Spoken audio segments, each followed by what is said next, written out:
सहारा प्रणाम। मैं हूं उपेंद्र राय। हस्तक्षेप में आप सभी का स्वागत है। हस्तक्षेप के इस स्पेशल एडिशन में आज हम बात करेंगे एक ऐसी शख्सियत से जिन्होंने अपने निजी जीवन में किसानी से लेकर बिजनेस और उद्योग जगत में भी अपना हाथ आजमाया और उसमें भी सफल रहे। जब राजनीति में आए तो अपनी योग्यता और लगन के बल पर लगातार सफलता की सीढ़ियां चढ़ते गए।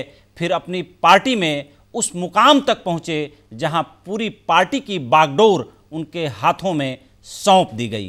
तमाम राजनीतिक दिग्गजों के बीच सबसे युवा पार्टी अध्यक्ष बनकर उन्होंने न सिर्फ पार्टी में नई ऊर्जा का संचार किया, बल्कि व्यक्ति विशेष को केंद्र मानकर संचालित होने वाली राजनीतिक पार्टियों के समानांतर बीजेपी को विचारधारा वाली पार्टी के रूप में सुदृढ़ और स्थापित किया। जी हां, आज हम बात करने जा रहे हैं केंद्रीय मंत्री नितिन गडकरी जी से। गडकरी साहब, आपका हस्तक्षेप में बहुत बहुत स्वागत है। मैं बहुत आपका आभार व्यक्त करता हूं कि आपने अपने व्यस्तम समय में से समय निकाला। कोरोना के संकट के चलते देश बुरे दौर से गुजर रहा है। अर्थव्यवस्था बेपटरी हो गई है। हालांकि सरकार अर्थव्यवस्था को फिर से पटरी पर लाने की भरसक कोशिश कर रही है। इसके लिए सरकार की ओर से 20 लाख करोड़ के आर्थिक पैकेज का ऐलान भी किया गया है। प्रधानमंत्री नरेंद्र मोदी ने देश के नाम अपने संबोधन में संकट को अवसर में बदलने की बात कही थी। इसके लिए सरकार भी प्रयासरत है। ऐसे में आपकी नज़र में आने वाले दिनों में भारत के सामने किस तरह के अवसर पैदा होंगे और उन अवसरों पर कैसे भारत सरकार और आपका मंत्रालय काम करेगा? देखिए, सबसे महत्वपूर्ण बात यह है कि हमारा देश निश्चित रूप से एक संकट से गुजर रहा है जी। कर केवल हमारा देश नहीं, पूरा विश्व भी संकट से गुजर रहा है। कोरोना वायरस जो है, इसके ऊपर अभी तक कोई वैक्सीन हासिल नहीं हुआ है और इसके संक्रमण के डर के कारण हमारे सामाजिक जीवन हो, राजनीतिक जीवन हो, आर्थिक जीवन हो, व्यक्तिगत जीवन हो, सभी प्रकार से डिस्टर्ब हुआ है। ये सच है। पर मैं ये मानता हूँ कि ये जो संकट है, ये नेचुरल कैलेमिटीज़ के रूप में हमारे ऊपर आया हुआ है। इस संकट पर मात करना यही हमारी सबसे बड़ी परीक्षा है, क्योंकि लीडरशिप की टेस्ट वही होती है कि कितने गंभीर संकट में वो उसके ऊपर मात करके आगे जाते हैं।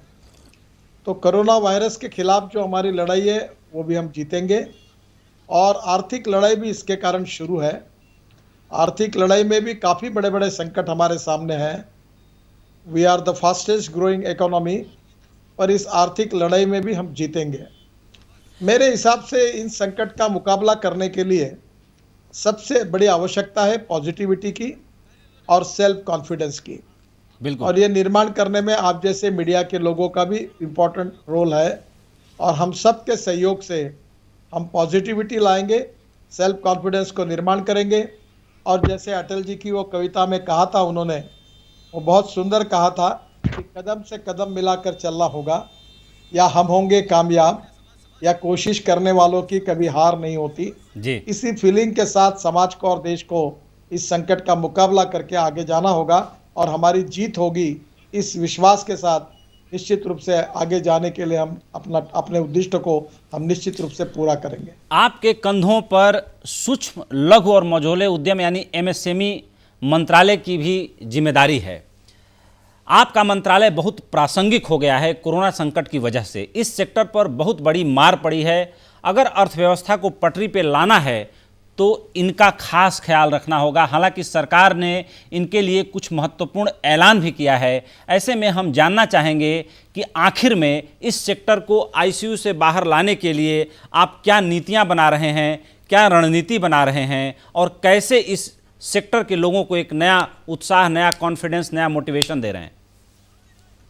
देखिए, पहली बात तो ऐसी है कि हमारे देश की टोटल जीडीपी में से 29% ग्रोथ एमएसएमई सेक्टर से आती है जी। हमारे देश का 48% जो एक्सपोर्ट है वो एमएसएमई सेक्टर से आता है और अभी तक 11 करोड़ जॉब्स एमएसएमई सेक्टर ने खड़े किए हैं। इसमें खादी ग्रामोद्योग और विलेज इंडस्ट्री भी आती है जी। विलेज इंडस्ट्री में हमारा टर्नओवर 88,000 करोड़ का है जो मार्च एंड तक आया है। और मैं उम्मीद रखता हूं कि आने वाले समय में हम निश्चित रूप से इसको 2 साल में 5 लाख करोड़ तक ले जाने की योजना भी बना रहे हैं। तो ग्रामीण क्षेत्र में, कृषि क्षेत्र में, वनवासी क्षेत्र में और जो 115 एस्पिरेंट डिस्ट्रिक्ट्स हैं जो सोशली, इकोनॉमिकली, एजुकेशनली बैकवर्ड है, वहाँ मैक्सिमम इंडस्ट्री शुरू हो, हैंडलूम, हैंडीक्राफ्ट्स को बढ़ावा मिले, वनोपज के आधार पर, कृषि के आधार पर उद्योगों की स्थापना हो और जो माइग्रेंट लेबर की आज समस्या है, उन लोगों को, वो इसी क्षेत्र से ज़्यादातर आते हैं, उन्हीं को उन्हीं के गांव में रोजगार मिले, ये हमारा प्रयास है। जहां तक एमएसएमई सेक्टर की बात है, इसमें मैं आपको बताना चाहूँगा कि भारत सरकार ने जो 20 लाख करोड़ का पैकेज जाहिर किया है, उसमें 3 लाख करोड़ एमएसएमई के लिए विशेष रूप से रखा गया है। जिनका फिक्स एसेट यानी टर्म लोन करीब 25 करोड़ का है, उनका टर्नओवर 100 करोड़ तक है, ऐसे सब लोगों के लिए हमने पूरे इसमें उनके ऊपर 20% विदाउट कोलैटरल गारंटी लोन मंजूर किया है। फंड ऑफ फंड में हम इक्विटी में भी कंट्रीब्यूट कर रहे हैं और करीब 6 लाख एमएसएमई को हमने मार्च एंड तक रिस्ट्रक्चर किया था। अब ये 20,000 करोड़ देकर वो प्रोपराइटर को देंगे और प्रेजेंट एनपीए नॉर्म्स में जो रिस्ट्रक्चर नहीं हो रहा है, उनको इस पैसे का उपयोग मिलेगा। फिर हमने एमएसएमई के डेफिनेशन को बदल दिया है, काफ़ी बड़े प्रमाण पर वो डेफिनेशन अब एकदम उसका स्वागत हुआ है, जिसके कारण निश्चित रूप से काफ़ी बड़ा फायदा इस इंडस्ट्री का होगा। और यही सोच है कि हमारे यहाँ ज़्यादा से ज़्यादा रोजगार निर्माण करें, और रोजगार निर्माण करना है तो भी गरीबी हटेगी, और ये अगर करना है तो इसके लिए कैपिटल इन्वेस्टमेंट लानी पड़ेगी, जाहिर सी बात और है। इसमें उद्योगों का निर्माण करना पड़ेगा, तभी हो पाएगा। और इसी लाइन पर हम काम करने की कोशिश कर रहे हैं। आपके पास हाईवेज ट्रांसपोर्ट मिनिस्ट्री भी है, जो अपने आप में एक बहुत बड़ा मंत्रालय है, और आपके उल्लेखनीय काम की तारीफ पूरी दुनिया में हुई है। आपने जैसा बताया कि एमएसएमई में सीधे 11 करोड़ लोगों को रोजगार प्राप्त है। हाईवेज ट्रांसपोर्ट मंत्रालय में भी सड़क निर्माण के काम में बहुत सारे लोगों को डायरेक्ट इनडायरेक्ट रोजगार मिला हुआ है। क्या आप हमारे दर्शकों को बताएंगे कि दोनों मंत्रालयों को मिला करके आपका मंत्रालय, दोनों मंत्रालय कितने लोगों के घर में एक तरह से रोजी रोटी पहुंचाते हैं, कितने लोगों को रोजगार प्राप्त है कुल मिलाकर के? देखिए, पहली बात तो ऐसी है कि एमएसएमई में अभी मेरे मंत्री होने के पहले ही ये आज तक का एम्प्लॉयमेंट का आंकड़ा मैंने दिया है जी। मैंने ये टारगेट रखा है, मैं उसको पूरा करूंगा या नहीं करूंगा ये आज मैं नहीं बता सकता, पर वो रखकर हम काम कर रहे हैं जी कि कम से कम 5 करोड़ जॉब्स इस 5 साल में क्रिएट हो और लोगों को रोजगार मिले। दूसरा इंपॉर्टेंट टारगेट ऐसा है कि रोड सेक्टर में मैं जब मंत्री बना तो 2 किलोमीटर पर डे तक रोड कंस्ट्रक्शन आया था, अब वो 30 किलोमीटर पर डे आया है। हम नए ग्रीन एक्सप्रेस हाईवे बना रहे, मुंबई दिल्ली जैसे, दिल्ली कटरा जैसे, बेंगलोर से चेन्नई तक के। तो मुझे लगता है हम लोग अभी आने वाले समय में ये हमने एक टारगेट तय किया है कि हम 15 लाख करोड़ के काम इस समय हम लोग 2 साल में अवार्ड करेंगे रोड सेक्टर में। ये बहुत कठिन है, पर इस समय मार्केट में लिक्विडिटी लाने की बहुत बड़ी आवश्यकता है जी। और हमारे यहाँ हम लोग बजट के अलावा फॉरेन इन्वेस्टमेंट, एफडीआई को ला सकते हैं। Insurance fund, pension fund, World Bank, ADB, BRICS bank, सबके साथ बातचीत चल रही है। क्रेडिट लाइन भी हमको मिली है और ये पूरी तरह पब्लिक प्राइवेट इन्वेस्टमेंट काफ़ी लाकर हम हाईवे का कंस्ट्रक्शन करेंगे, जिससे steel, cement, equipment manufacturer, engineers का लेबर सबको काम, और उससे जो पैसा इंडियन इकोनॉमी में आएगा वो निश्चित रूप से हमारी इकोनॉमी के व्हील को गतिशील बनेगा। और ये कोशिश करने के लिए हमने बड़ा टारगेट स्वीकार किया है, पता नहीं कितना पूरा होगा, पर हम पूरी कोशिश कर रहे हैं। नितिन जी, आपके ऊपर लोगों का बहुत भरोसा है, आप जो तय कर लेंगे वो पूरा हो ही जाएगा। आप सबसे प्रगतिशील मंत्रियों में से हैं। नितिन जी, आपने हाल ही में कहा था कि सरकार जल्द ही नई वाहन कबाड़ नीति लाने की तैयारी कर रही है। ऐसे में हमारे दर्शक ये जानना चाहेंगे कि आखिर इसके पीछे सरकार का असली उद्देश्य क्या है और इसकी तैयारी किस तरह से की जा रही है? देखिए, पहली बात तो ऐसी है कि हमारा देश अब ऑटोमोबाइल इंडस्ट्री का एक बड़ा हब बन गया है। बिल्कुल। और मेरी इच्छा है कि 5 साल के अंदर वो वर्ल्ड का नंबर 1 का मैन्युफैक्चरिंग हब बने। दुनिया के सभी अच्छे ब्रांड, चाहे मर्सिडीज से लेकर BMW से लेकर ऑडी से लेकर हुंडई तक, टोयोटो तक, होंडा तक, सब हमारे देश में आए हैं। और अब सबसे इम्पोर्टेंट चीज़ ये है कि हम लोग ये स्क्रैपिंग पॉलिसी जो ला रहे हैं, इसमें जो 15 साल के ऊपर के जो व्हीकल होंगे वो स्क्रैपिंग होगा। दूसरा इम्पोर्टेंट चीज़ ये है कि इसके साथ साथ हम वर्ल्ड में जहाँ जहाँ भी ये स्क्रैप अवेलेबल है वो भी हमारे पोर्ट का ड्राफ्ट 18 मीटर तक ले जाएंगे, ताकि 2.5 लाख टन का अगर शिप आएगा तो ये पूरा जो भंगार है ये हमारे देश में आएगा। और ये भंगार भी बहुत बड़ी संपत्ति है। बिल्कुल। इसमें कॉपर है, एल्यूमिनियम है, स्टील है, रबर है और प्लास्टिक है। तो ये लाकर इसको अलग अलग करके इसका रिसाइकलिंग होगा तो हमारे ऑटोमोबाइल के स्पेयर पार्ट्स की प्रोडक्शन कॉस्ट कम होगी और हम कॉम्पिटिटिव बनेंगे और वर्ल्ड में हमारे देश से पूरा एक्सपोर्ट होगा।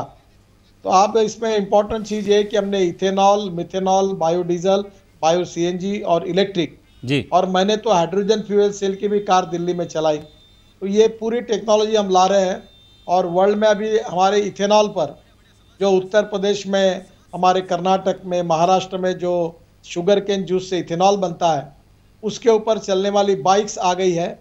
और इसके कारण मेरा विश्वास है कि निश्चित रूप से हमारे किसानों को भी फायदा होगा। Ethanol, methanol, biodiesel, bio CNG, electric, हम 7 लाख करोड़ का फ्यूल इंपोर्ट कर रहे हैं। बिल्कुल। तो हमारे देश में तैयार होगा और देश की इकोनॉमी बदलेगी। और अभी ये 4.5 लाख करोड़ की इंडस्ट्री है, उसमें से 1,45,000 करोड़ का एक्सपोर्ट है।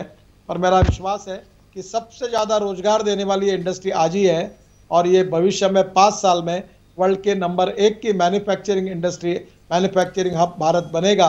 यही मेरा सपना और मुझे लगता है हम इसमें निश्चित रूप से कामयाब होंगे और इससे बहुत बड़ा रोजगार डेवलप होगा, एंसिलरी डेवलप हो जाएगी और हिंदुस्तान के वेल्थ में ये सेक्टर बहुत कंट्रीब्यूट करेगा।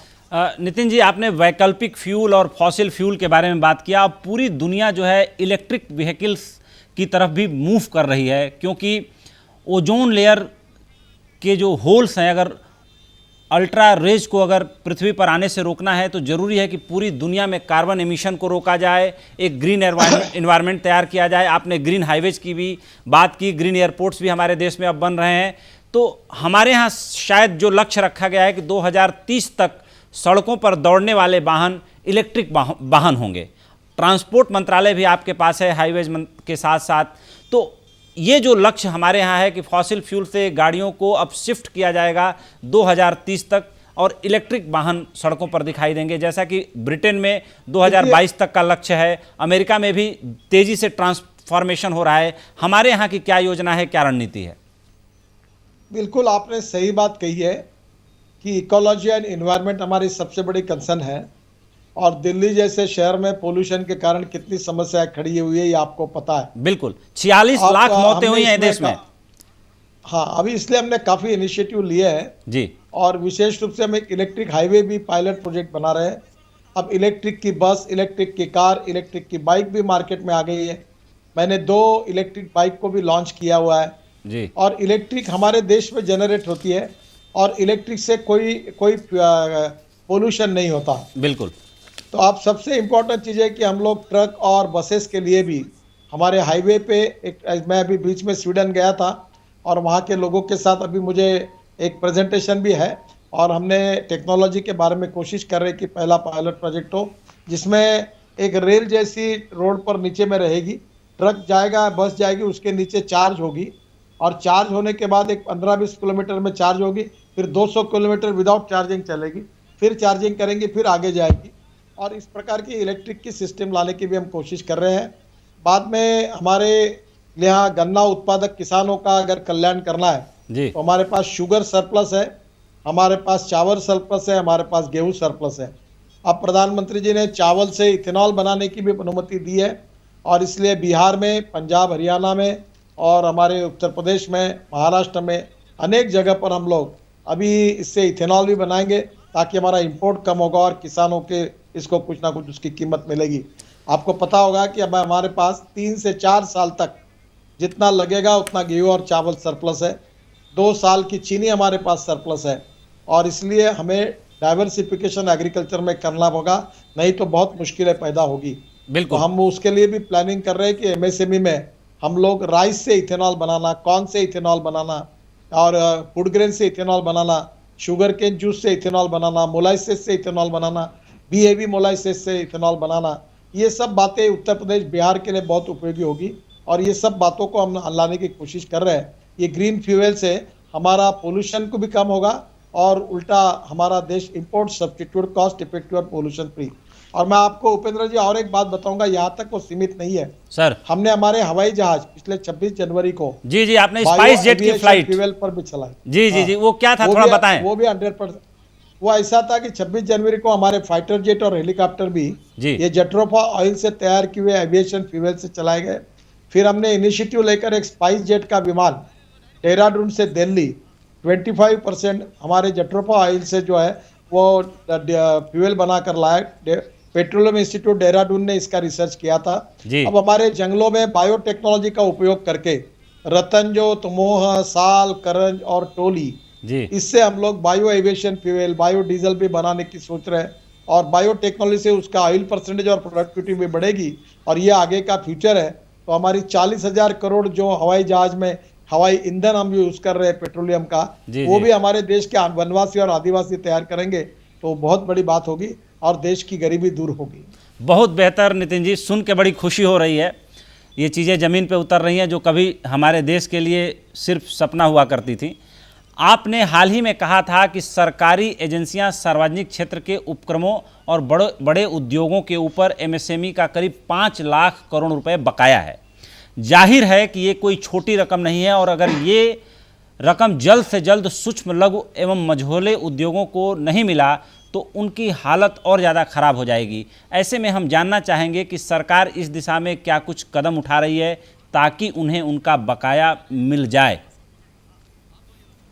देखिए, पहली बात तो ऐसी है कि मैंने जो कहा था उसको कुछ लोगों ने मिसकोट किया था जी। तो पहले मैंने क्या कहा था मैं आपको बताता हूं जी कि भारत सरकार की मिनिस्ट्रीज और भारत सरकार के अंडरटेकिंग, राज्य सरकार की मिनिस्ट्रीज और राज्य सरकार के अंडरटेकिंग और प्राइवेट सेक्टर, इन्होंने मिलकर कम से कम अंदाजन 5 लाख करोड़ का बकाया एमएसएमई सेक्टर का अटका हुआ है जी। और मैंने ये भी कहा था कि हमने समाधान करके पोर्टल ढूंढा है और उसमें 40,000 करोड़ के लोगों को हमने पैसे मिला के दिए हैं। अब इसके बारे में भी हम काफ़ी उपाय योजना कर रहे हैं और भारत सरकार ने जो पैकेज जाहिर किया उसमें प्रधानमंत्री जी ने जाहिर किया है कि भारत सरकार की मिनिस्ट्री और पब्लिक सेक्टर अंडरटेकिंग के जो भी पैसे एमएसएमई के देना बाकी है वो 45 दिन के अंदर सब लोग पैसे दे देंगे। मैंने राज्य सरकार के मुख्यमंत्री जी को और उनको विशेष रूप से अनुरोध करके पत्र लिखा है कि राज्यों में जो भी मिनिस्ट्रीज है और पब्लिक अंडरटेकिंग राज्य सरकार के हैं उनके भी आप जो पैसे बाकी देना है वो 45 दिन के अंदर दीजिए। और मैं लगातार इस बार इस लॉकडाउन के पीरियड में मैंने करीब 110 वीडियो कॉन्फ्रेंसेस की और 14 करोड़ से ज़्यादा लोगों से मेरा संपर्क हुआ। तो उसमें जो मेजर इंडस्ट्री के प्रमुख थे उनको भी मैंने अनुरोध किया है, जैसे बड़े बड़े उद्योगपति, उनको कि भाई पहली बात आप छोटे लोगों के पैसे तुरंत दीजिए। कुछ उपाय योजना भी हम कर रहे हैं, कुछ कड़ी उपाय योजना भी कर रहे हैं, पर यह समय कड़ी उपाय योजना करने का नहीं है। सभी लोग अड़चन में हैं, पर जल्दी ही हम इसके ऊपर काफ़ी मार्ग निकालने की कोशिश कर रहे हैं और इसको सुलझाने से बहुत बड़ा वर्किंग कैपिटल अगर एमएसएमई इंडस्ट्री में आता है तो निश्चित रूप से इसका बहुत बड़ा फायदा होगा। बिल्कुल।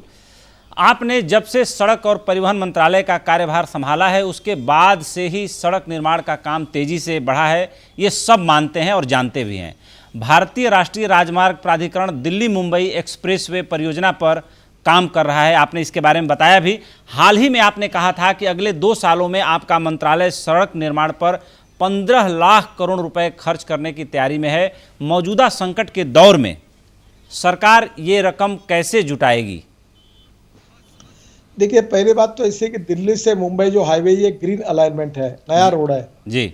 ये आप गुड़गांव के पास सोना करके गांव है वहां से शुरू होगा जी। वहां से अलवर, सवाई माधोपुर होकर झाबुआ, रतलाम से, वडोदरा से मुंबई जाएगा और दिल्ली से मुंबई के बीच में 220 किलोमीटर डिस्टेंस कम करेगा। ये हाईवे जो है इसकी विशेषता है कि ये 12 लेन सीमेंट कंक्रीट रोड होगा और फर्स्ट फेज में 8 लेन बनेंगी और यहाँ से 120 किलोमीटर के स्पीड से आपकी जो कार है वो चल सकेगी और 80 से 100 किलोमीटर के स्पीड से हम लोग हमारी बस और ट्रक को चला पाएंगे। ये हाईवे के कारण निश्चित रूप से हमने अगर दिल्ली, अहमदाबाद और सूरत, वडोदरा मार्ग के नज़दीक जाते तो लैंड की एक्विजिशन कॉस्ट बहुत ज़्यादा थी। जी। हमने 16,000 करोड़ केवल लैंड एक्विजिशन में बचाया है। लैंड एक्विजिशन लगभग पूरा हो गया है और ये हाईवे में से 62 में से 32 पैकेजेस अवार्ड भी हो गए हैं और इसका काम भी शुरू हो गया है और मेरा विश्वास है कि आने वाले 3 साल में ये हाईवे निश्चित रूप से पूरा होगा। रही बात आप जो पूछ रहे हैं कि पैसा कहाँ से आता है, जी। तो हमारे यहाँ पीपीपी मॉडल है जहाँ पूरी 100% इन्वेस्टमेंट प्राइवेट होती है। फिर हाइब्रिड एन्युटी मॉडल है जिसमें 40% हम देते हैं, 60% इन्वेस्टमेंट बाहर से आती है। तीसरा ईपीसी है जिसमें पूरा पैसा हम दे के कॉन्ट्रैक्टर से काम कराते हैं। और अभी हमने इसमें भी विशेष रूप से हमारे रोड को हमने मोनेटाइज करने का निर्णय किया है। जी। हमारा अभी टोल इनकम इस साल में अभी थोड़ा सा नुकसान हुआ है 3 महीने में, तो मैं करीब 40,000 करोड़ तक ले जाने की बात कर रहा था।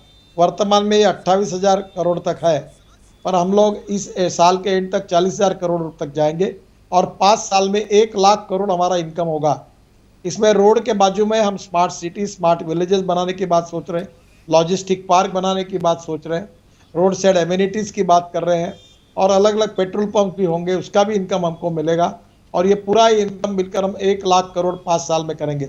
हमारा बजट 1 लाख करोड़ का है, तो कुछ पैसा हमारा है, कुछ हम लोग मोनेटाइज करते हैं रोड को, कुछ पब्लिक से खड़े करते हैं, कुछ फॉरेन इन्वेस्टमेंट लाते हैं और हमारा AAA रेटिंग है जी। वर्ल्ड में। हम 100% ओन गवर्नमेंट अथॉरिटी है, हमारा AAA रेटिंग है और हमारा टोल इनकम को मोनेटाइज करके हम पैसा खड़ा करते हैं। अभी हमने टारगेट रखा है कि सरकारी 1 लाख करोड़ का बजट तो ऑलरेडी है जी। इसके साथ साथ हम लोग पब्लिक प्राइवेट इन्वेस्टमेंट को लाकर करीब 15 लाख करोड़ के काम हम 2 साल में अवार्ड करेंगे।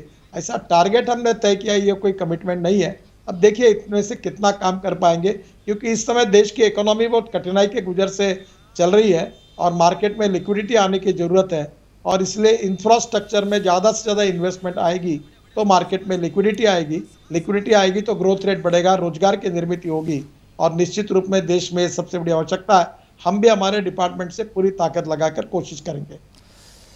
नितिन जी, आपका जोर गैर बैंकिंग वित्तीय कंपनियों यानी एनबीएफसी में प्रत्यक्ष विदेशी निवेश की संभावनाएं तलाशने पर है ताकि सूक्ष्म, लघु एवं मध्यम उपक्रमों को बूस्ट मिल सके। ऐसे में आपका मंत्रालय एनबीएफसी को मजबूत बनाने के लिए और उनमें एफडीआई को लेकर क्या कुछ नीति बना रहा है, क्या कुछ हो रहा है इस पर्टिकुलर आइडिया पर? देखिए, एनबीएफसी की समस्या ये है कि उनके पास इक्विटी अच्छी है जी, उनके पास वर्किंग कैपिटल पैसा कम है, लिक्विडिटी कम है जी, बैंकों की इक्विटी कम है और उनके पास डिपॉजिट ज़्यादा है, पैसा ज़्यादा है जी। अब बैंक भी काम कर रही है, बैंक सिस्टम भी स्ट्रेस में, पर ये एनबीएफसी का भी कंट्रीब्यूशन बहुत बड़ा है। और मुझे उपेंद्र जी आपको बताते हुए खुशी हो रही है सर कि हमने और एक निर्णय किया है कि district cooperative bank, urban cooperative bank, multi schedule cooperative bank, NBFC और प्राइवेट बैंक्स और नेशनलाइज्ड बैंक सिडबी, इनके साथ साथ अभी हमने इन सबको भी हमारे एमएसएमई की स्कीम को इम्प्लीमेंट करने के अधिकार दिए हैं। और ये जो एनबीएफसी है, कोई ट्रक को लोन देता है, कोई छोटे छोटे लोगों को पैसा देता है, ये जैसे बंधन बैंक जैसे सक्सेसफुल प्रयोग हुए हैं। बिल्कुल। आपको बांग्लादेश में छोटे बैंक का प्रयोग यूनुस साहब ने कैसे किया वो आपको बिल्कुल पता है। बिल्कुल। तो छोटे छोटे गरीब लोगों को और ज़्यादा फाइनेंस मिले, इसके लिए इस एनबीएफसी को और मजबूत करना पड़ेगा। और इसलिए हमारे यहाँ उनका जिनका रेटिंग अच्छा है, जिनका ट्रैक रिकॉर्ड अच्छा है, उनका अगर फॉरेन इन्वेस्टमेंट आने का कोई मार्ग होगा तो लो इंटरेस्ट से पैसा आएगा। आपको पता होगा कि साउथ कोरिया में अगर बैंक में आप डिपॉजिट करते तो ब्याज मिलता नहीं, ब्याज देना पड़ता है। बिल्कुल। जापान में स्थिति ऐसी है कि अगर आप पैसा बैंक में डिपॉजिट करोगे तो ब्याज मिलता नहीं है, लगभग 0% है, कोई इंटरेस्ट नहीं मिलता। और भारत में हमको डिपॉजिट मिलता है तो 7-7%, 8% तक देते और कर्जे पर 11-12% तक जाता है। तो मेरे को लगता है कि हम इस समय वर्ल्ड में से जो कैपिटल कॉस्ट जो सस्ती है, ऐसी इन्वेस्टमेंट लाएंगे तो बहुत बड़ा फायदा होगा। मैं आपको एक बहुत अच्छा उदाहरण बताता हूँ कि जेएनपीटी में हमने एक रोड बनाया था, पनवेल से लेकर जेएनपीटी तक, अभी पूरा हुआ 2,500 करोड़ का। तो हमारे जेएनपीटी में 500 करोड़ टर्नओवर डॉलर में है, तो हमने स्टेट बैंक कैपिटल और डीबीएस बैंक सिंगापुर से ये 2,500 करोड़ लोन लिया, तो इसका इंटरेस्ट हमको केवल 2.25% पड़ा है और हमारा डॉलर में टर्नओवर होने के कारण हमें हेजिंग करने की आवश्यकता नहीं पड़ी। तो मुझे लगता है अब इसका उपयोग करके अगर ये 11% के बजाय 2.5% पे आया, 2.25% पे, तो कितना सेविंग होगा देखो। तो बिल्कुल। मैं कोशिश कर रहा हूँ कि ये हमारी इंटरेस्ट कॉस्ट उस समय कम होगी कि ये अगर एफडीआई का फ्लो अगर हमारे देश में आता है और उसके ऊपर इंटरेस्ट अगर कम है, केवल डॉलर और रुपीस के हेजिंग का बहुत बड़ी समस्या है। बिल्कुल। इसका मामला फाइनेंस मिनिस्ट्री और रिजर्व बैंक ही निकाल सकती है, पर ये कोई मार्ग अगर निकाल सके तो ये बड़ी इन्वेस्टमेंट आएगी जो देश के इकोनॉमी के लिए भी उपयोगी होगी, इंटरेस्ट कॉस्ट को भी कम करेगी और हमारे देश की इंडस्ट्री को, किसानों को इसका बहुत बड़ा फायदा होगा। बिल्कुल, जाहिर सी बात है कि आप बिजनेस को भी उतना ही अच्छे से समझते हैं जितना अच्छे से आप उसके इम्प्लीमेंटेशन को समझते हैं, और नीतियां बनाने में तो आपने अपने करियर के शुरुआती दौर से महाराष्ट्र में जो आपने काम किया हाईवे ट्रांसपोर्ट में, उसका उदाहरण तो अभी भी दिया ही जाता है। 90 के दशक में जब आप महाराष्ट्र में उसी की बात कर रहा हूँ, लोक निर्माण मंत्री थे, तो बाला साहब ठाकरे ने आपका नाम रोड करी दिया था कि आप रोड के मामले में इतने मास्टर हैं, इतना डीपली उसको समझते हैं। महाराष्ट्र में लोग आपको प्यार से फ्लाईओवर मिनिस्टर भी कहते हैं। 99 में आपने वाजपेयी सरकार में सड़क निर्माण मंत्रालय की जिम्मेदारी उठाने की इच्छा प्रकट की। पिछली और वर्तमान मोदी सरकार में भी आप सड़क निर्माण मंत्रालय का भार संभाल रहे हैं, और भी मंत्रालय हैं, लेकिन खासकर सड़क निर्माण मंत्रालय के प्रति आपकी दिलचस्पी की असली वजह क्या है? क्यों आपको इतना प्यार हुआ इस इंफ्रास्ट्रक्चर के इस कोर सेक्टर से जो रोड और ट्रांसपोर्ट से जुड़ा हुआ है? नहीं, मैं तो वैसे सिविल इंजीनियर भी नहीं हूँ और कॉन्ट्रैक्टर का मैं कोई टेक्नोलॉजी ज़्यादा जानता नहीं हूँ जी। पर जब मैं महाराष्ट्र में हमारी सरकार आई थी और मनोहर जोशी और गोपीनाथ मुंडे हमारे मुख्यमंत्री थे, तब उन्होंने मुझे रोड की जिम्मेदारी दी, तो मैंने रोड में काम किया जी। और मुझे मुंबई में 55 flyovers, Bareilly Bandra ceiling project और मुंबई पुणे एक्सप्रेस हाईवे बनाने का मौका मिला। बाद में वाजपेयी जी ने मुझे बुलाकर ये प्रधानमंत्री ग्राम सड़क योजना बनाने का सौभाग्य मिला, उसका अवसर दिया। नेशनल हाईवे का भी प्लान उस समय तैयार करने का अवसर मिला, तो मुझे एक रुचि मिली और इसमें अनुभव से लगा कि बहुत काम हो सकता है देश के लिए। देश का विकास हो, देश में अच्छा इंफ्रास्ट्रक्चर बने, हमारे जनता को अच्छे रोड बने। और मेरा एक दर्द का भी विषय है कि हमारे देश में जो रोड है उसमें 5 लाख एक्सीडेंट होते हैं और 1.5 लाख मौतें होती है। मैं ऐसे रोड बनाना चाहता हूं कि हमारे देश में इस संख्या को बहुत बहुत कम करके लगभग नहीं के बराबर करने की मेरी इच्छा है। और इस साल मैं उम्मीद करता हूं कि शायद 25 से 30% मौतें और एक्सीडेंट कम होंगे मार्च एंड तक, और अगले 5 साल में ये संख्या मुझे बहुत कम करनी है, लोगों की जान बचानी है, और इसके लिए मैं पूरी कोशिश करूँगा। पिछले महीने आपने कहा था कि निर्माण कार्य में तेजी लाकर वैश्विक महामारी से उत्पन्न आर्थिक मंदी को दूर किया जा सकता है। क्या ये फार्मूला आर्थिक संकट के दौर में निर्माण कार्य की लागत का बंदोबस्त कैसे किया जाएगा? अगर निर्माण कार्य में धन लगाया जाए तो क्या दूसरे जरूरी सेक्टर में होने वाला निवेश प्रभावित नहीं होगा ऐसे में? देखिए उपेंद्र जी, मैं बजट के अलावा कोई सरकार से पैसे नहीं मांगता जी। मैं जो कह रहा हूं कि मैं अपने बनाए हुए रोड को मोनेटाइज कर रहा हूं। मैं World Bank, ADB, BRICS bank, pension fund, insurance fund ये लाना चाहता हूं, और वो कम इंटरेस्ट रेट पर पैसा लाकर रोड का सेक्टर में टोल का इनकम मिलता है, उससे वायबल होगा। देखिए, अगर हमारे देश में इतने रोड बनाने के लिए पैसे नहीं है, पर उदाहरण के लिए जैसे दिल्ली मेरठ हाईवे का आपको देता हूं कि पहले आपको 4-4.5 घंटे लगते थे, बिल्कुल लगते अब थे। 4-6 महीने में ये रोड पूरा होगा। आप केवल 45 मिनट में आओगे मेरठ से दिल्ली, तो आपके अगर 3.5 घंटे बच गए तो आपका उसमें पेट्रोल डीजल भी बच गया, तो उसके कारण समय भी बच गया, तो आप उतना टोल देंगे। अब ये हमारे देश में इतने बड़े रोड बनाने की ताकत सरकार के पास नहीं है, और इसलिए मैं ब्याज से पैसे लेकर आकर वही इन्वेस्ट करके रोड बनाऊंगा और टोल से वसूल करके उनके पैसे वापस करूंगा। यही उसमें प्लानिंग है और यही मार्ग है, इसलिए पैसे की कोई कमी नहीं है। बिल्कुल। और मैंने आपको दूसरी एक बात बताता हूँ, इस देश में पैसे की कमी नहीं है, काम करने वालों की कमी है। पिछले बार मैं शिपिंग और पोर्ट्स का मंत्री था, और तब हमारे टोटल 12 मेजर पोर्ट थे और मेरा बजट केवल 800 करोड़ का था, और हमने उस समय सागरमाला करके एक योजना शुरू की जो 16 लाख करोड़ की थी। क्या आप बिलीव करोगे कि 800 करोड़ का बजट 5 साल में 4000 करोड़ होता है, पर हमने 6.5 लाख करोड़ के काम शुरू कर दिए, वो पब्लिक प्राइवेट और पीपीपी मॉडल, अलग अलग मॉडल में, और वो अब पूरे भी हुए हैं। और पोर्ट सेक्टर सुधर गया, वर्ल्ड के स्टैंडर्ड का आ गया और हमको 7,000 करोड़ प्रॉफिट मिला। इसके तो लिए ये निश्चित रूप से हो सकता है, पैसे से ज़्यादा, टेक्नोलॉजी से ज़्यादा strong political will, appropriate vision for development और काम करने की कमिटमेंट और ट्रांसपेरेंसी, जिससे विशेष रूप से भ्रष्टाचार मुक्त पद्धति चाहिए। मैं आपको और एक विश्वास के साथ कह सकता हूं जी कि मैंने पिछले रेजिम में करीब 17 लाख करोड़ के काम अवार्ड किए, पर एक भी कॉन्ट्रैक्टर को कभी कोई ठेका मंजूर करने के लिए मेरे पास आना नहीं पड़ा। पूरी ट्रांसपेरेंसी के साथ भ्रष्टाचार मुक्त हमने ये काम किया, इस बात का भी मुझे अभिमान है। नितिन जी, एक सवाल ये बनता है, चूँकि मुझे थोड़ा बहुत पता था कि आप कैसे फंड रेजिंग करते हैं, कैसे बाहर से आपके अफसर जाते हैं, प्रेजेंटेशन देते हैं, ले आते हैं। विकासशील देशों में अक्सर ये प्रॉब्लम रहती है, जो आपने बार बार रेखांकित किया, कि जो इंटरेस्ट रेट होता है वो हमें मार देता है। ऐसे में ज़रूरी है कि हम फॉरेन फंडिंग लेके आएँ, साउथ कोरिया से पैसा लेके आएँ, 1% पे जापान से पैसा लेके आएँ, अमेरिका से लेके आएँ तो 3-4% पे मिल जाता है, ब्रिटेन से अगर लाने में सफल रहे तो 3 से 4% में मिल जाता है, नॉर्वे के पेंशन फंड बहुत बड़े हैं, वहाँ से मिल जाए तो और अच्छी बात है। अब ये हम जानना चाहते हैं कि ये जो आपने वैकल्पिक रिसोर्स के जरिए फंडिंग का तरीका निकाला, जाहिर सी बात है इसमें आपको मुश्किलें जरूर आई होंगी। देखिए, पहली बात तो ऐसी है कि हमारे देश को 3 इकोनॉमी को विकसित करने की आवश्यकता है जी। पहली, पेंशन का पैसा जो है, पेंशन के पैसे के आधार पर इकोनॉमी।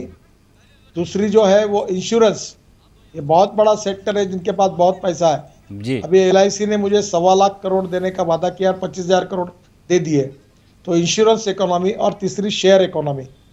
तो ये तीनों इकोनॉमी को विकास करने के लिए भारत में बहुत अपॉर्चुनिटी है।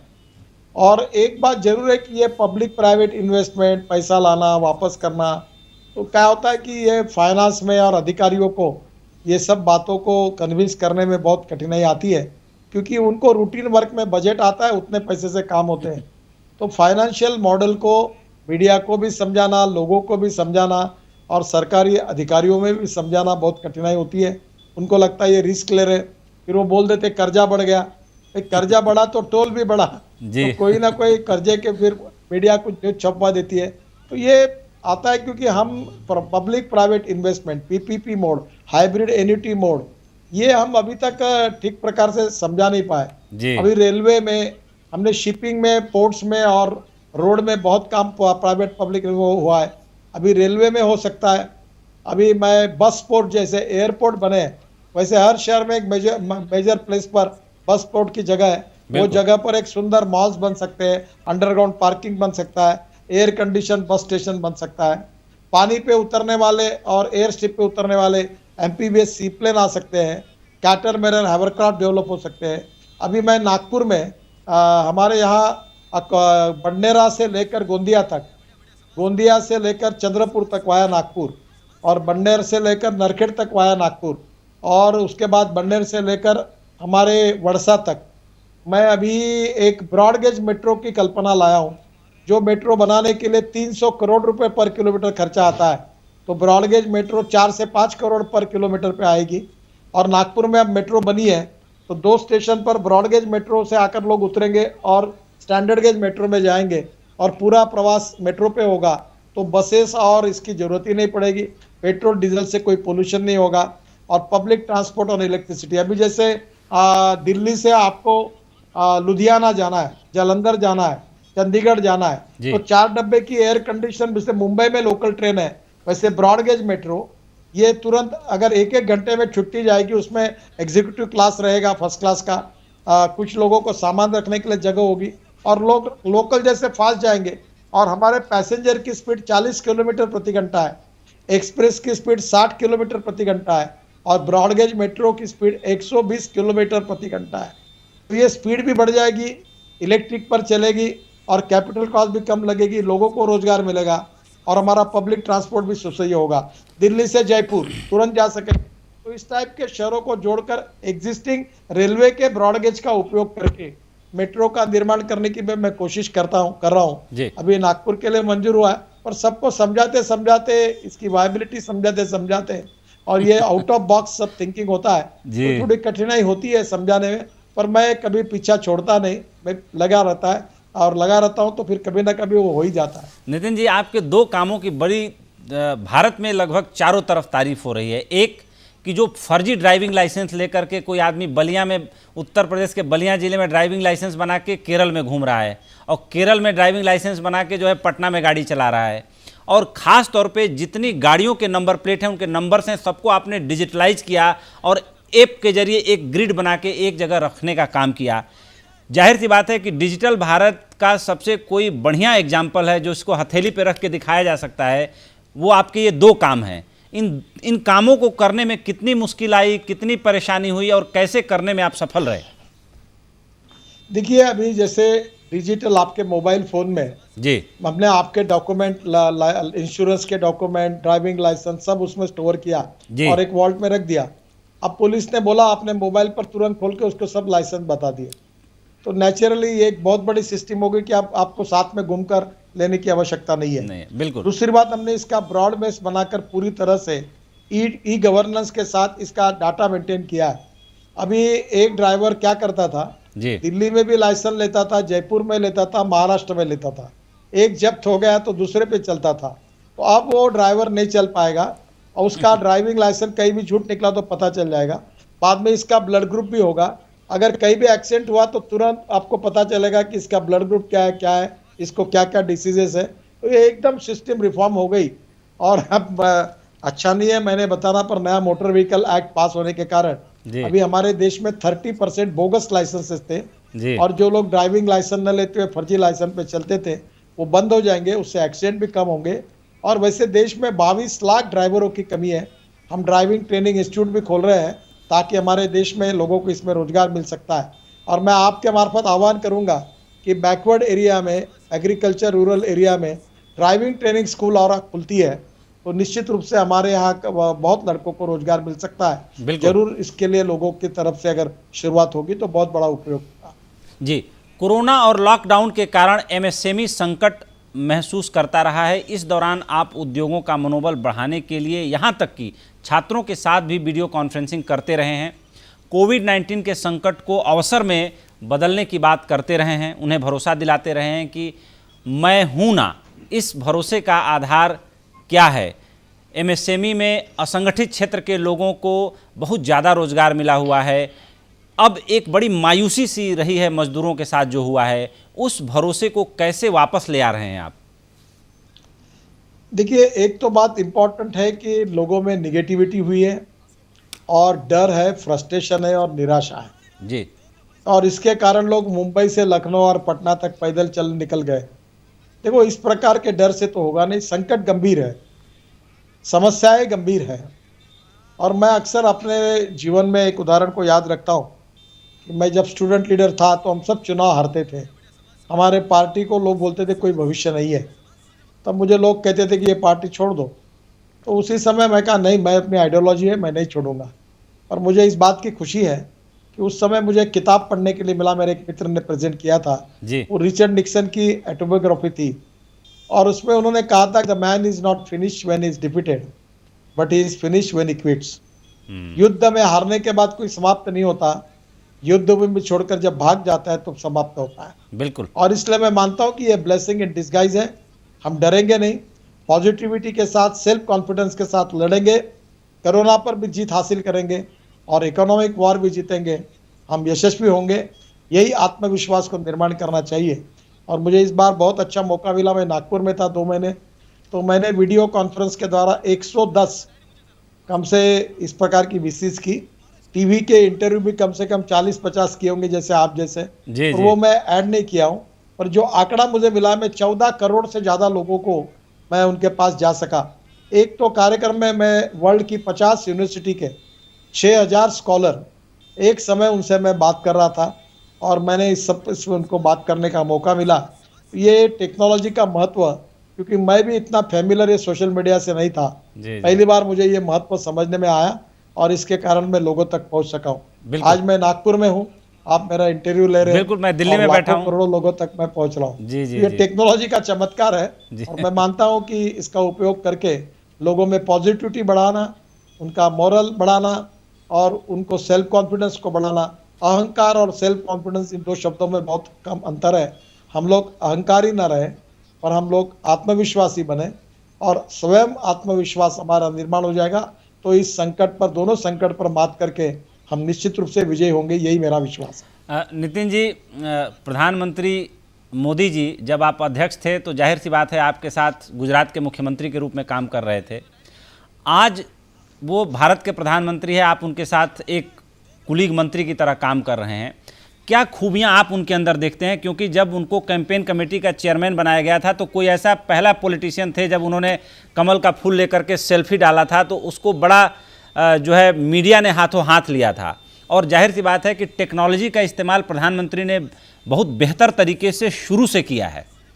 तो आप क्या मानते हैं कि वो शुरू से ही टेक्नोलॉजी पसंद करने वाले, सोशल मीडिया, जाहिर सी बात है कि डिजिटल इंडिया, ये सब जो उनके मन में जो ख्यालात आए, आप उनके बहुत करीब रहे हैं, बहुत लंबे अरसे से शुरू से जानते हैं, तो ये सब उनके व्यक्तित्व के जो पहलू हैं वो प्रधानमंत्री बनने के पहले थे, मुख्यमंत्री बनने के दौरान विकसित हुए, या प्रधानमंत्री बनने के बाद?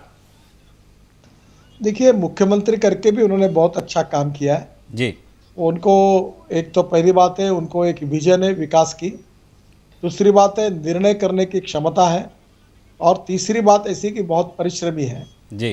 रोज दिन भर में वो 10-10, 12-12 घंटे सतत काम करते रहते हैं, हर चीज़ के डिटेल में जाते हैं और परिणाम निकलने तक उसका फॉलोअप नहीं छोड़ते हैं, और देश के लिए, समाज के लिए उनका जीवन समर्पित है, और इसलिए वो अपना जीवन पूरी तरह देश के निर्माण में खपाना चाहते हैं, और यही उनके व्यक्तित्व की विशेषता है।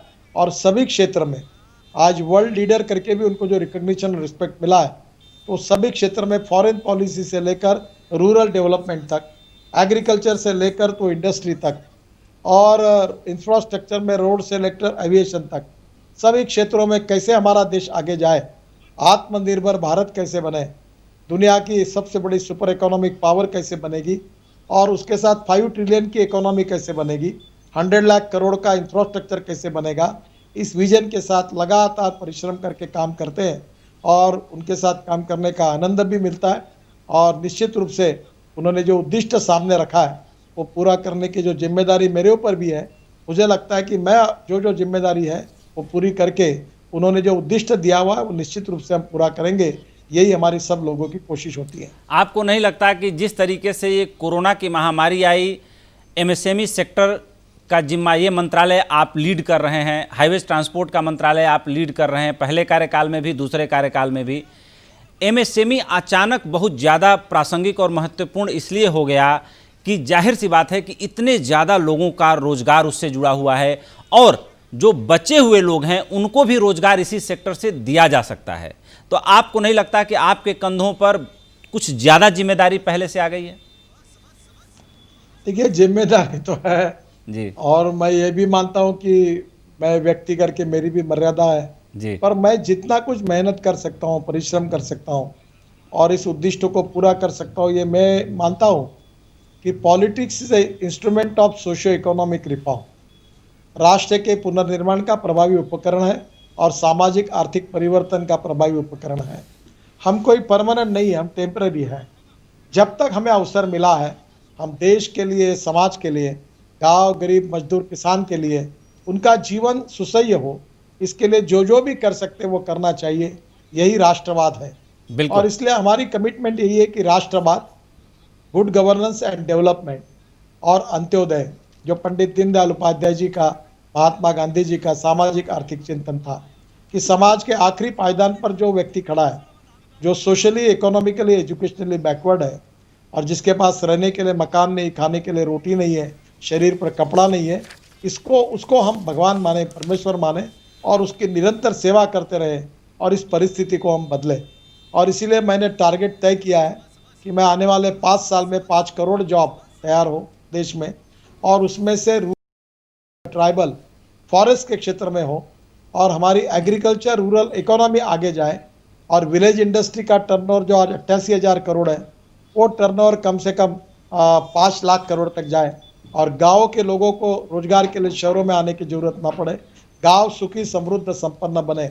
जैसे स्मार्ट शहर है वैसे स्मार्ट विलेज बने, जहाँ शुद्ध स्वच्छ पानी मिलेगा, अच्छी स्कूल मिलेगी, अच्छा अस्पताल मिलेगा, रहने के लिए अच्छा मकान मिलेंगे, ऐसा हिंदुस्तान बने, ये मोदी जी का भी सपना है, आत्मनिर्भर जाहिर सी भारत बात है कि आपने हम सब उसमें जो भी कर सकते हैं वो करेंगे। आपने आत्मनिर्भर भारत का जो मॉडल है अपने इस कथन में बिल्कुल जाहिर कर दिया, हमारे दर्शकों के सामने आपने रख दिया। आपका सपना महानगरों का भार कम करना है, जिस बात को अभी आप बता रहे थे, अच्छी बात है, लेकिन इसके लिए छोटे शहरों में भारी संख्या में रोजगार के नए अवसर पैदा करने की आवश्यकता है। खास कर लॉकडाउन के दौरान 10 करोड़ से ज़्यादा बेरोजगारों की विशाल समस्या, आंकड़े बता रहे हैं करीब 12 करोड़ लोग जो है बेरोजगार हुए हैं।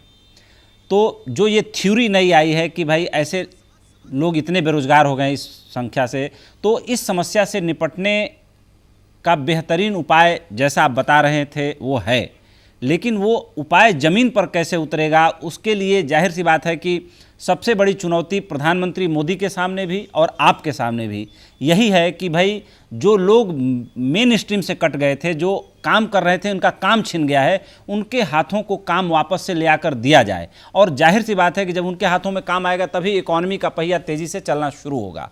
तो ये 12.5 करोड़ लोगों के बारे में फौरी तौर पर आप लोग कैसे सोच रहे हैं, क्या कुछ अभी बात चल रही है, क्या नीति बनने की दिशा में काम हो रहा है? देखिए, जो पैकेज जाहिर हुए हैं जी, उसमें 20,000 करोड़ ब्लू इकोनॉमी के लिए बने हैं। अभी हमारा वॉल्यूम 1 लाख करोड़ का है। हमारे पास 7,500 किलोमीटर का समुद्र किनारा है। Fishing ministry, agriculture ministry, MSME की मिनिस्ट्री, शिपिंग मिनिस्ट्री मिलकर हम अभी ट्रॉलर बनाने की बात कर रहे हैं। हमारा जो बोट है वो केवल 7 नॉटिकल माइल तक जाता है, ट्रॉलर 100 किलोमीटर तक जाएगा, तो हमारा फिशिंग का प्रोडक्शन 7 गुना बढ़ेगा। तो हमारी 5 लाख करोड़ की इकोनॉमी बनेगी, उससे नए रोजगार, प्रोसेसिंग, पैकेजिंग, एक्सपोर्ट बढ़ेगा। दूसरी ओर हनी की इकोनॉमी हम 10 गुना बढ़ा रहे हैं जी, हम बायोफ्यूल की इकोनॉमी बड़ी बना रहे हैं, हैंडलूम, हैंडीक्राफ्ट को प्रोत्साहित कर रहे हैं, फॉरेस्ट बेस्ड आयुर्वेद के बारे में जैसी चीज़ें हमारे यहाँ हिरडा है, बयाना है, अडुलसा है, इस प्रकार के सारे बड़े बड़ा प्रमाण पर बनाकर उसका एक्सपोर्ट करने की बात कर रहे हैं। हम योग विज्ञान के लिए योग के शिक्षक तैयार करके दुनिया में भेजेंगे।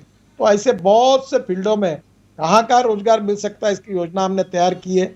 कभी अगला इंटरव्यू केवल हम गिफ्ट में कैसे रोजगार तैयार कर रहे हैं इसी पर आप करिए, तो मैं आपको बहुत सी जानकारी बताऊंगा और निश्चित रूप से इसके कारण रोजगार निर्माण होंगे और गांव, गरीब मजदूर किसान का कल्याण होगा और गांव के लोगों को शहर की ओर आने की आवश्यकता नहीं पड़ेगी। स्मार्ट शहर तो बनेंगे ही और स्मार्ट विलेज भी बनेंगे, यही हमारी कोशिश है। नितिन जी, इसी साल फरवरी में सुप्रीम कोर्ट ने आपका नाम लेकर पूछा था कि क्या आप इलेक्ट्रिक कार के बारे में बताने के लिए कोर्ट आ सकते हैं। निश्चित रूप से सुप्रीम कोर्ट को प्रदूषण से लड़ने की आपकी दीवानगी पर भरोसा था।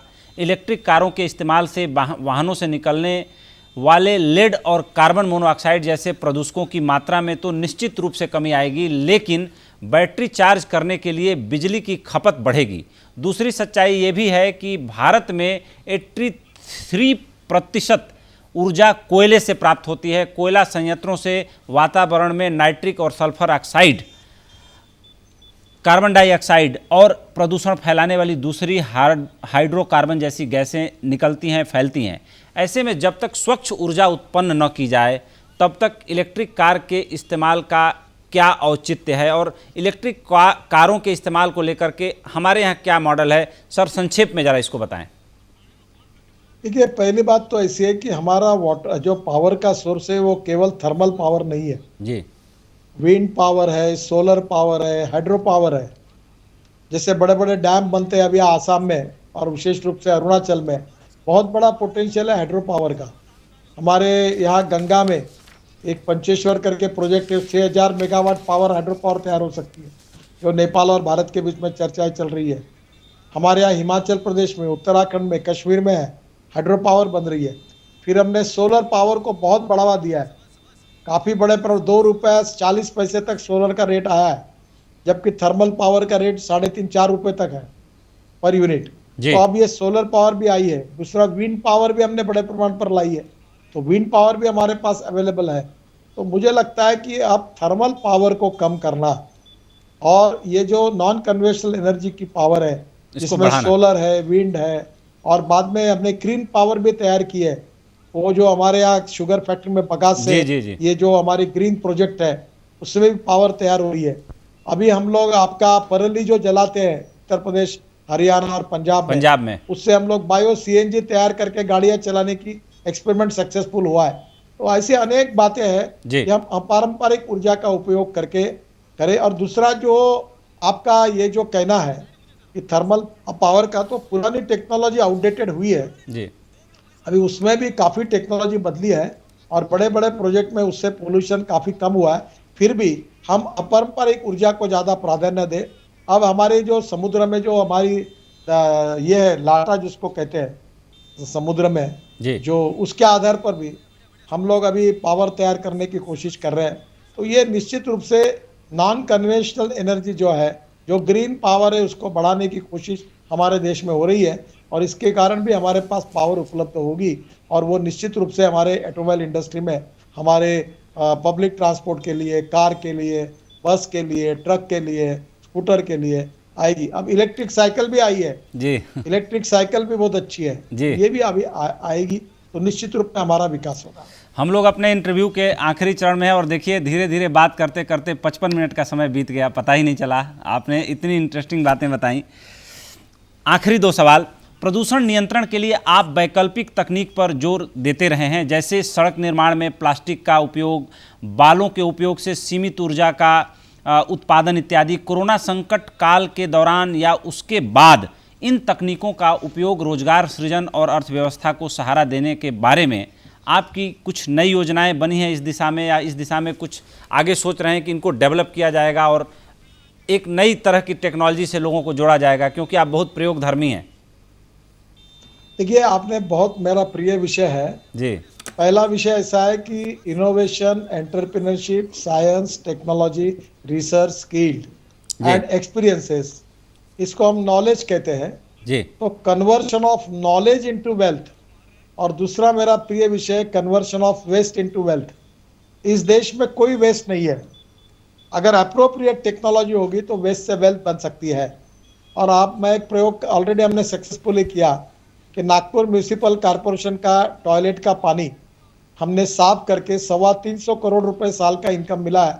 वो अभी कोराडी खापरखेड़ा पावर प्रोजेक्ट को हम दे रहे हैं और उस पानी से बायोडाइजेस्टर में ऑर्गेनिक कचरा और वो डालकर उससे मीथेन तैयार करके CO2 अलग करके हम लोग बायो सीएनजी पर हमारी बसेस चलाना चाहते हैं।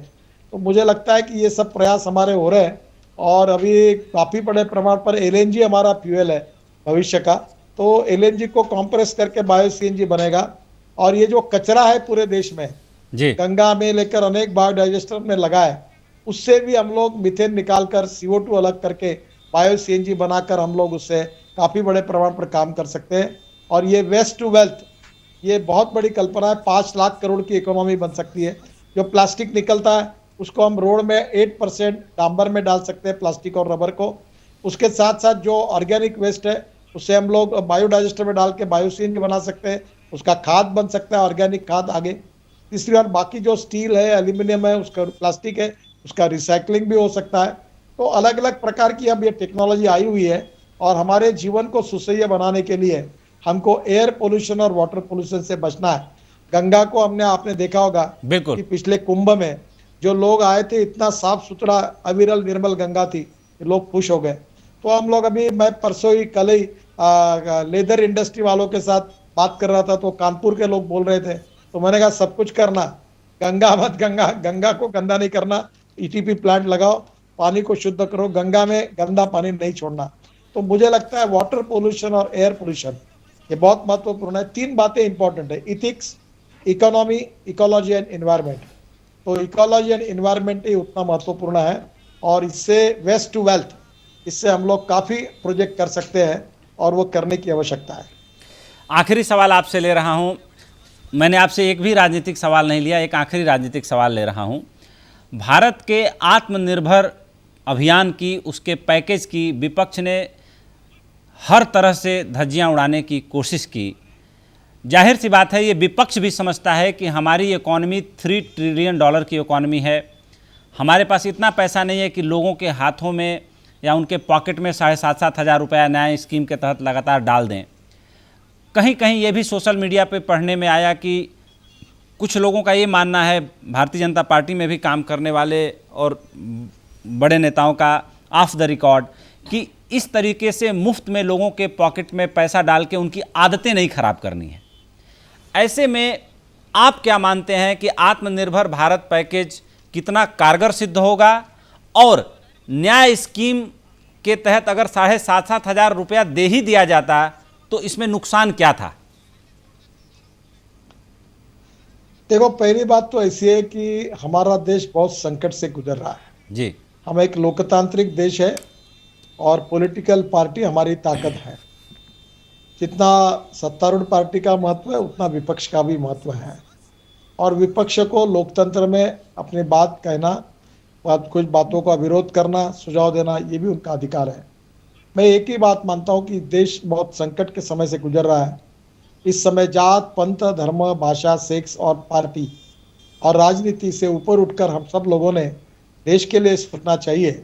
एक बार अगर ये संकट चला जाएगा तो हमारी राजनीति करने के लिए हम सब लोग बिल्कुल स्वतंत्र हैं, हमें कोई उसमें अड़चन नहीं है।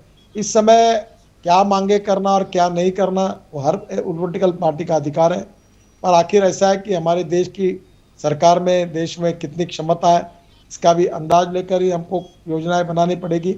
इस समय सब लोग अड़चन में हैं। अड़चन में कौन नहीं है? मीडिया वाले भी अड़चन में, आपका भी एडवर्टाइजमेंट रेवेन्यू ड्रॉप हुआ है। बिल्कुल, आप देखिए इस समय अड़चन में सभी लोग हैं। बिल्कुल, इस समय इंडस्ट्री अड़चन में है, इस समय बैंकों स्ट्रेस से चल रही है, इस समय राज्य सरकार के पास अगले महीने को तनख्वाह देने के लिए पैसे नहीं से कुछ राज्य सरकारों की हालत है। भारत सरकार का रेवेन्यू ड्रॉप हुआ है। हम सब अड़चन में हैं। हम सबकी अड़चन को समझते हुए, सबको विश्वास देते हुए हाथ में हाथ पकड़कर आगे जाए। अगर कोई गिर जाता है तो उसको दूसरे लोग संभाल लें और हम आगे निकले। इसमें हम राजनीति ना करें। एक बार ये समय खत्म होने के बाद जनता की अदालत में जिसको जो भी राजनीति करना है करे, जिसको चुनकर आना है चुनकर आएगा। किसी ने कोई परमानेंट रहने का ठेका तो नहीं लिया है। और इस समय हम लोग राष्ट्र की भावना से हम लोग चले, इतना ही मेरा सबसे अनुरोध है, और यही आज देश की जनता की भी अपेक्षा है। नितिन जी, आपने सहारा न्यूज़ नेटवर्क के लिए वक्त निकाला और पूरा 1 घंटा अपने व्यस्तम शेड्यूल में से मुझे दिया, इसके लिए दिल की गहराइयों से आपका धन्यवाद करता हूं। तो हमारे साथ थे नितिन गडकरी जी, जो भारत सरकार के सबसे प्रयोगधर्मी मंत्री हैं, और मोदी कैबिनेट के कुछ मंत्रियों में से नितिन गडकरी जी एक हैं जो ये जानते हैं कि हमारे पास प्रश्न अगर 22वीं सदी 23वीं सदी के हैं तो उत्तर पुरानी किताबों से नहीं दिया जा सकता। उनके पास मौजूदा समस्याओं के लिए मौजूदा उत्तर होते हैं। ये सबसे बड़ी खासियत है नितिन गडकरी जी की। तो आज उन्होंने हस्तक्षेप के स्पेशल एडिशन में हमसे बात की। आज हमें दीजिए इजाज़त। आगे बढ़ रहे हैं सीधे, आप हमारे साथ देखिए कौशल विकास और उद्यमशीलता मंत्रालय के मंत्री डॉक्टर महेंद्र नाथ पांडे का साक्षात्कार हस्तक्षेप के अगले एडिशन में। धन्यवाद। सहारा प्रणाम।